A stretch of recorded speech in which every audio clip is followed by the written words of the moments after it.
السلام سے محبت ایسی ہو کہ زمانہ دیکھے تو اس کو جو ہے نا حضور علیہ السلام کا عاشق نظر آ جائے. لوگ دیکھیں تو یہ کہیں کہ یہ کوئی عام آدمی نہیں بلکہ یہ کون ہے؟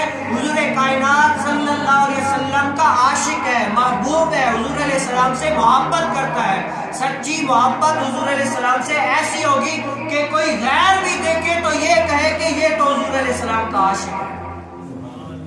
اور آپ کو پتہ ہے عشق کیسا ہوتا ہے؟ عشق آج دنیا دار جیسے عشق کرتے ہیں، اسی زبان میں ہمیں جو ہے عشق کرنا کس نے سکھایا؟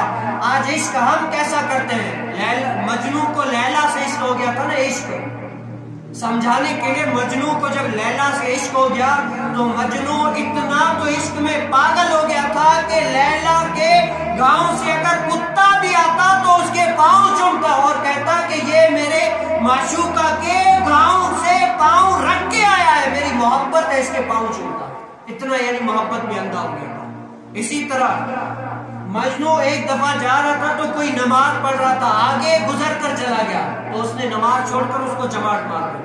آگے دیکھ نہیں رہو، میں نماز پڑھ رہا ہوں اور تم سامنے سے گزر گئے. کہا کہ تم نماز کس کے لیے پڑھ رہے ہو؟ کہا کہ اللہ کے لیے. کہا کہ عشق محبت ہے تم سے؟ کہا کہ ہاں مجھے اپنے رب سے عشق محبت سب کچھ ہے. کہا کہ اگر محبت ہے تو میں تمہیں کیسے نظر آ گیا؟ میں تو ایک دنیا دار عورت کے عشق میں اتنا اندھا ہوں کہ مجھے کچھ نظر ہی نہیں آیا تھا کہ کون نماز پڑھ رہا ہے کون کیا کر رہا ہے، مجھے کچھ بھی نظر نہیں آ رہا. اور تو رب کے محبت میں نماز پڑھ رہا ہے، حضور علیہ السلام سے محبت ہے تیری، تجھے اتنا بھی نظر آ گیا کہ میں تیرے آگے سے گزر گیا ہوں. یہ نماز نہیں ہے، یہ نماز نہیں ہے. حضور علیہ السلام سے محبت تو صحابہ نے کر کے دکھائی. حضور علیہ السلام سے محبت ایسی کی کہ زمانے نے آج تک ان کو یاد رکھا ہے. ابو دجانہ ایک جنگ میں جب حضور علیہ السلام لڑائیاں چل رہی تھی، صحابہ کرام لڑائیاں لڑ رہے تھے تو ابو دجانہ حضور علیہ السلام کے سامنے ایسے چوڑا سینہ کر کے کھڑا ہو گیا. کفاروں نے تیر چلائے، ابو دجانہ کے یہاں سے کوئی ایسا تن نہیں تھا، تیر یہاں سے نکل کر وہاں سے گزر جاتے، لیکن ابو دجانہ حضور علیہ السلام کے سامنے یوں کر کے کھڑے رہے. کہا کہ ہٹوں گا نہیں. کیا حضور علیہ السلام کے سامنے سے ذرہ برابر بھی ہلے نہیں. اور یہ کہا کہ یہ تو ایک جان ہے، اگر ہو کروڑوں تیرے نام پہ سب کو گوارا.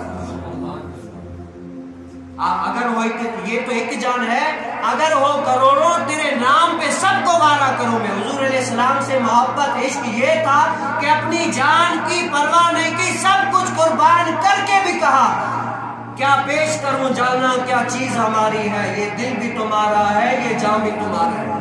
اور حضور علیہ السلام کا ذکر خیر، حضور علیہ السلام کا پیغام جہاں پر بھی سنا یہ کہا لب بام بھی پکارا سر دار بھی پکارا، اور میں کہاں نہ پہنچا تیری دید کی لگن.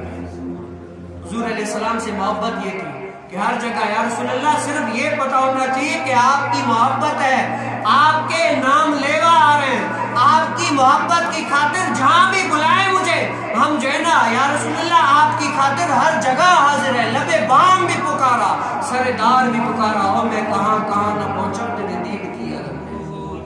حضور علیہ السلام کی محبت میں جہاں حضور علیہ السلام کا نام لیا لوگ وہاں پر جو ہے نا پہنچ گئے. صحابہ کرام رضی اللہ تعالیٰ عنہ جہاں حضور علیہ السلام کی محبت ہوتی تھی تو وہاں پر پہنچنے کے لیے حضور علیہ السلام کے عشق کے لیے ایسا ہی نہیں، حضور علیہ السلام کے عشق کے لیے صدیق کی صداقت بھی ہونا ضروری ہے، عمر کی عدالت بھی ہونا ضروری ہے، عثمان کی حیا بھی ہونا ضروری ہے، اور علی المرتضیٰ کی شجاعت بھی ہونا ضروری ہے. تب جا کر حضور علیہ السلام کا آدمی عشق محبت ملتی ہے. حضور علیہ السلام کی محبت انسان کو ملتی ہے، یہ سب کچھ قربان کر کے پھر ملتی ہے، ایسے ہی نہیں.